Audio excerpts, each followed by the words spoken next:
ABCDFGKLMN, What in the world? What are you singing? the Medigap alphabet song.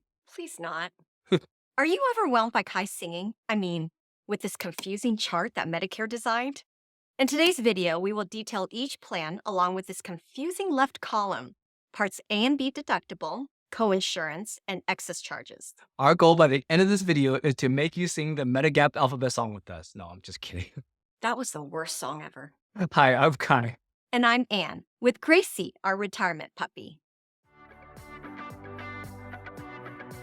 As licensed independent brokers for the past 18 years, we help people like you at no cost, representing over 50 plans and assisting people in all 50 states. Now, before we go into this confusing Medigap chart, please click the like button and subscribe. I know this sounds redundant, but this really helps YouTube to grow our channel. And as a thank you, here's a picture of Gracie doing a karate kick. You know our dogs were just sniffing each other. Well, that's a karate kick for violating her. Anyway, back to Medicare. Let's bring back this confusing chart. This chart is from page 11 of the government guide called Choosing a Medigap Policy. I know what you're thinking. This looks so overwhelming, right? Don't worry, we felt the same way at first. To understand this chart, let's first understand the gaps in Medicare Parts A and B. Now, your Medicare card says Part A for hospital and Part B for medical services. And to help me differentiate the two, I like to think of Part A as buildings, since you are staying overnight in the hospital or skilled nursing care, and Part B as people, because you're just receiving medical services and not staying overnight. Right, Part A for buildings and Part B for people. Let's first go down the left side of this list. First is the Part A deductible of $1,600. This is what you pay regardless of whether you're in a hospital for 1 day or 60 days. And as you can see, that only 6 plans will pay for the Part A deductible. Medigap Plans A, Not Medicare Part A. right, Medigap Plan A, thanks for the clarification. You're What was the welcome. government thinking, labeling these A, B, C, D when Medicare already has Part A and B? Yeah, they should have given them numbers instead of letters. Yeah, whatever. Medigap Plan A does not cover the $1,600 Part A deductible. Plans K and M will only cover 50%, and Plan L 75% of the Part A deductible. What if you're in the hospital for over 60 days? Then you pay what Medicare calls the Part A coinsurance amount of $400 per day from days 61 to 90 days, and then $800 per day for days 91 to 150 days.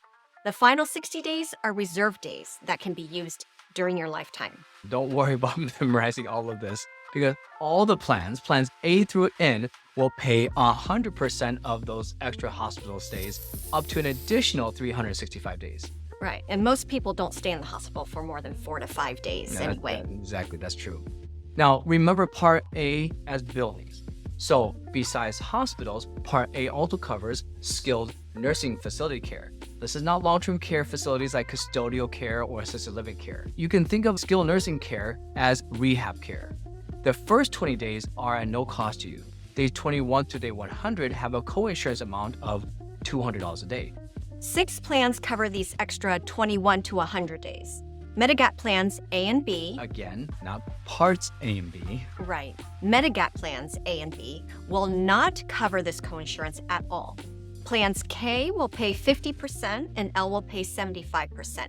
And no plan will cover you past 100 days. Well, what happens after 100 days? Or what if you need to go to assisted living or have long-term care at home? Well, check out this other video here to learn more about long-term care Medicare. Now, moving up the list is hospice and blood. As you can see, all the plans pay 100%, while plans K and L pay 50% and 75% of hospice and blood costs. Both Medicare's Part A and B covers blood at 100%. You're only responsible for the first 3 pints. All right, we just finished Part A cost. Now, moving on to Part B. Medicare Part B has 2 levels. First is the annual deductible. The annual deductible is only $226 for the year. Notice that only 2 Medigap plans, C and F, cover the Part B deductible. The 20% Part B coinsurance is covered 100% on all plans, except for plans K, covering 50% of the 20%, and Plan L paying 75% of the 20%. Now, Plan N also has a $20 copay for some doctor visits and $50 copay for some emergency visits. If you look at the chart, the only difference between plans F and G is the $226 annual deductible. However, Plans C and F are only available to those eligible for Medicare on or before January 1st of 2020. If you're eligible for Medicare after 2020, don't worry about missing out. Plan F has always been more expensive than Plan G. Right now, the average cost difference between Plan F and G is around $500 to $600 per year.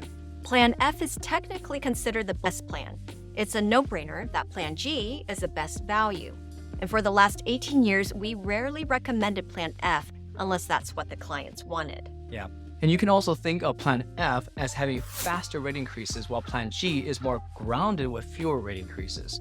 Remember, any insurance with no deductible will typically go up faster than plans with a small deductible. There's one huge problem we notice with Plan F though. But before we go into that, remember to call us since we work with over 50 plans and can assist you in all 50 states. We get paid directly by the insurance companies, so there are no fees for working. Okay, so here's the other problem with Plan F.